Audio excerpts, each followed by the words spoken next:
अंतरोपण अथवा प्रत्यारोपण, इसी को अंग्रेजी में बोलते हैं इम्प्लांटेशन।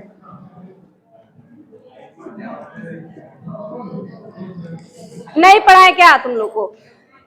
नहीं, अगर नहीं पढ़ना है तब भी बता दो। देखो, अंतरोपण अथवा प्रत्यारोपण या इसी को क्या बोलते हैं? इम्प्लांटेशन। मैं बताई थी, इधर इसके पहले हम लोग पढ़ लिए थे कहां तक? मारूला और ब्लास्टूला। अब देखो, जैसे ही ब्लास्टोसिस्ट बन जाता है, ब्लास्टोसिस्ट कितने सेल के स्टेज में होता है? 32 से 64। जैसे ही यहाँ पे 32 से लेके क्या हो गया? 64 सेल बन जाता है, इसका नाम हो जाता है क्या? ब्लास्टोसिस्ट। अब देखो, अंतरोपण अथवा प्रत्यारोपण क्या होता है?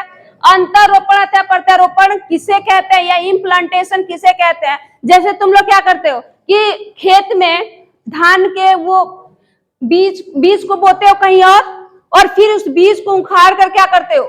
कहीं और बोया जाता है खेत में। उसी तरह जाइगोट का निर्माण तो कहाँ हुआ? फैलोपियन ट्यूब में। और फैलोपियन ट्यूब से उनमें क्या होने लगा? विभाजन होने लगा।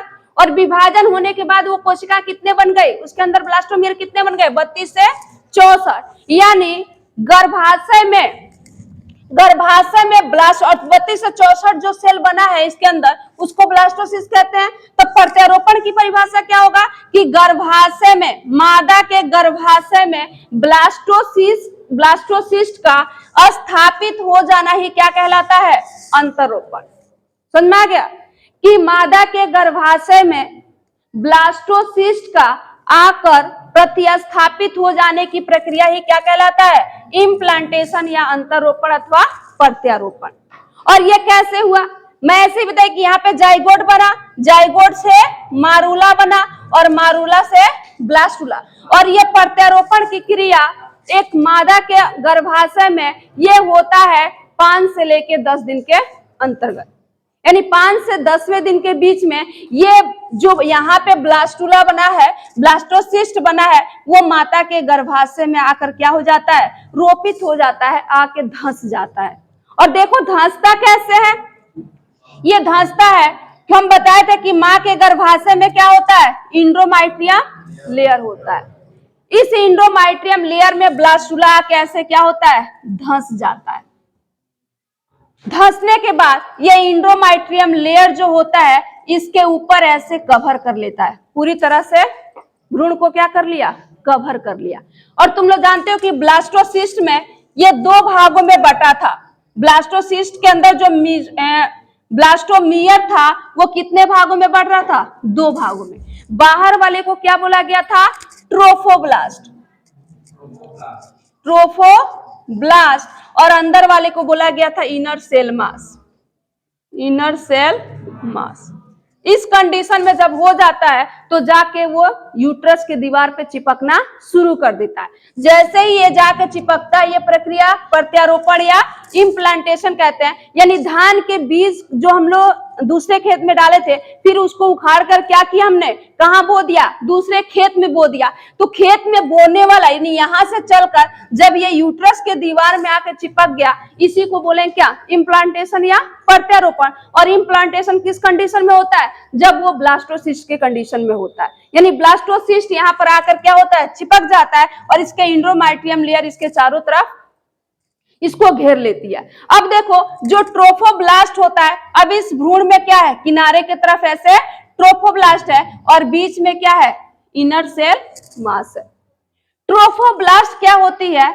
ये एंजाइम्स निकालती है और एंजाइम्स निकालने के बाद इनके इंडोमेट्रियम को गलाना शुरू कर देती है। ट्रोफोब्लास्ट एक एंजाइम निकालती है जिसका नाम क्या है? लाइटिक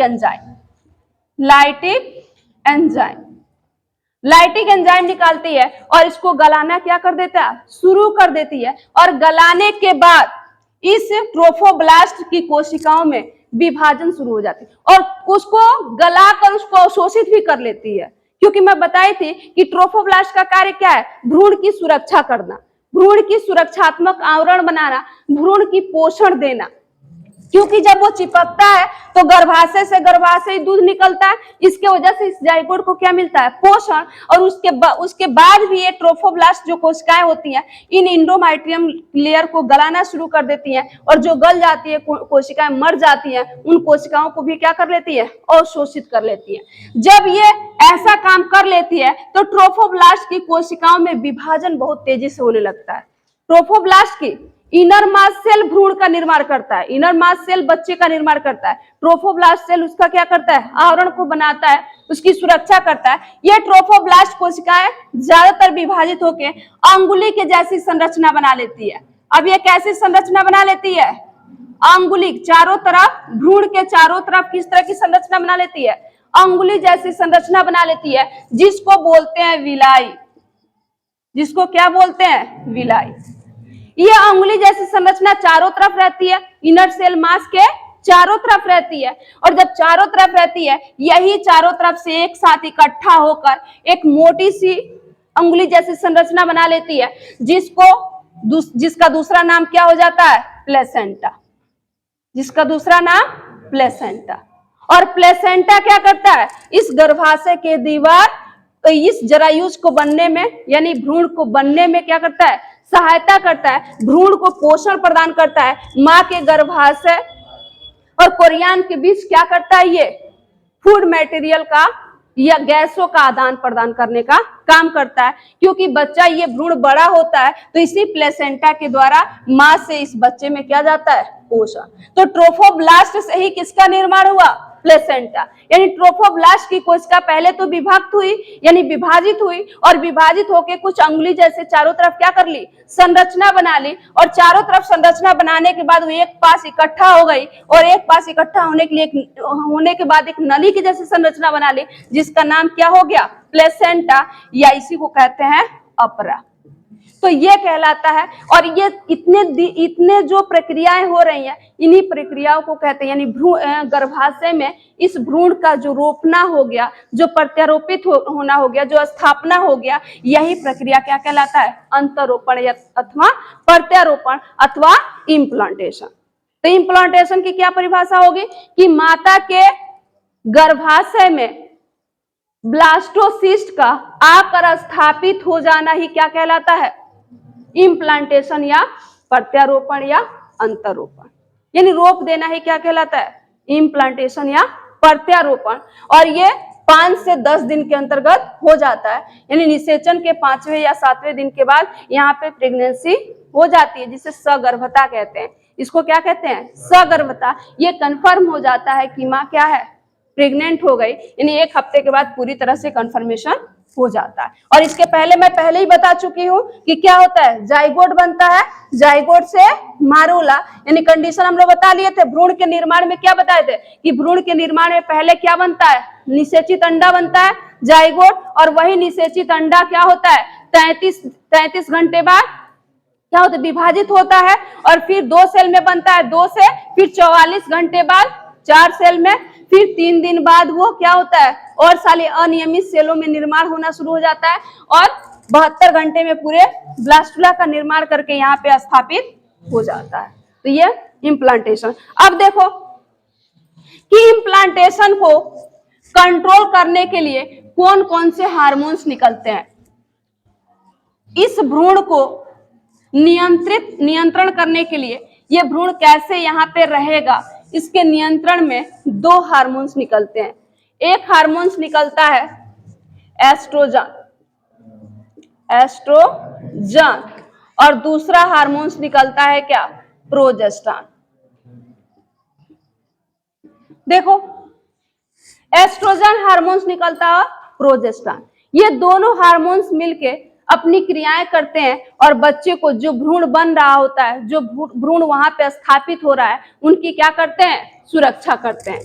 एस्ट्रोजन ये क्या करता है, एफएसएच हार्मोन, एफएसएच जो हार्मोन्स होता है वो एस्ट्रोजन को उद्दीपित करता है। ये पूरे मेंस्ट्रुअल साइकिल से लेके भ्रूण जहां तक वो जाइगोट बनता है वहां तक की प्रक्रिया को संभालता है। और प्रोजेस्टेरॉन जो होता है, प्रोजेस्टेरॉन एक ऐसा हार्मोन्स है, जब फॉलिकल्स बन जाता है तो फॉलिकल्स बनने के बाद देखना, फॉल्किस बनने के बाद, क्योंकि फॉल्किस मैच्योर होता है और मैच्योर होने के बाद क्या होता है, एक फॉल्किस फट जाता है और वहां से निकल जाता है क्या, वहां से निकल गया ओवम, और इसमें बच जाता है जो फॉल्किस, वो किसमें चेंज हो जाता है, वो चेंज होता है कार्पस ल्यूटियम में। कार्पस